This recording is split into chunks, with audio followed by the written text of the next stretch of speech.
Au nom de nos plus hautes autorités, j'ai l'insigne honneur de donner lecture de deux communiqués dont les teneurs suivent. Communiqué numéro 064 du gouvernement de la transition.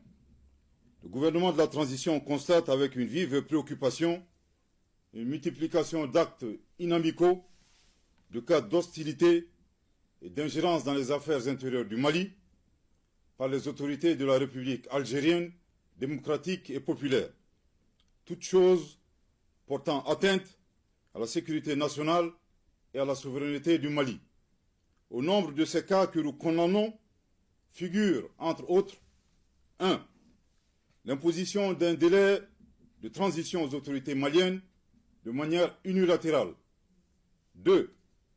L'accueil sans concertation ou notification préalable et au plus haut sommet de l'État algérien de citoyens maliens subversifs et de citoyens maliens poursuivis par la justice malienne pour actes de terrorisme. 3. L'existence sur le territoire algérien de bureaux assurant la représentation de certains groupes signataires de l'accord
Communiqué numéro 065 du gouvernement de la transition. Le gouvernement de la transition, dans le cadre de la mise en œuvre de l'accord pour la paix et la réconciliation au Mali issu du processus d'Alger, signé en 2015, partage avec l'opinion nationale et internationale les faits graves ci-dessous. 1. Le changement de posture de certains groupes signataires de l'accord pour la paix et la réconciliation au Mali, issu du processus d'Alger, devenus des acteurs terroristes et poursuivis par la justice malienne après avoir commis et revendiqué des actes terroristes. 2. L'incapacité de la médiation internationale à assurer le respect des obligations incombant aux groupes armés signataires, malgré les plaintes formulées par le gouvernement de la transition à travers la lettre du ministre de la Réconciliation, de la Paix et de la Cohésion nationale, chargé de l'accord pour la paix et la réconciliation nationale, en date du 24 février 2023, adressé aux autorités de la République algérienne, démocratique et populaire, chef de file de la médiation internationale. 3. Les actes d'hostilité et d'instrumentalisation de l'accord de la part des autorités algériennes, dont le pays est le chef de file de la médiation internationale, tel que mentionné dans le communiqué numéro 064 du 25 janvier 2024 du gouvernement de la transition.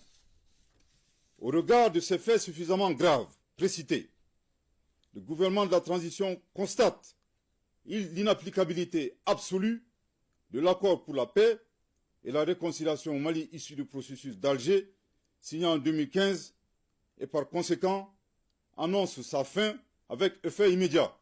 Je répète, au regard de ces faits suffisamment graves précités, le gouvernement de la transition constate l'inapplicabilité absolue de l'accord pour la paix et la réconciliation au Mali, issu du processus d'Alger, signé en 2015, et par conséquent annonce sa fin avec effet immédiat.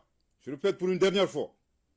Au regard de ces faits suffisamment graves précités, le gouvernement de la transition constate l'inapplicabilité absolue de l'accord pour la paix et la réconciliation au Mali, issu du processus d'Alger, signé en 2015, et par conséquent annonce sa fin avec effet immédiat.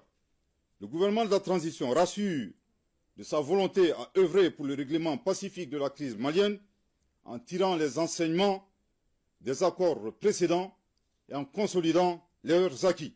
En outre, il invite tous les groupes signataires du caduc accord de paix, non impliqués dans le terrorisme, ainsi que les partenaires du Mali, à s'inscrire dans l'esprit du dialogue direct intermalien, ouvert à tous nos compatriotes, épris de paix et de justice, annoncé par son Excellence, le colonel Assimi Goïta, président de la transition, chef de l'État, le 31 décembre 2023.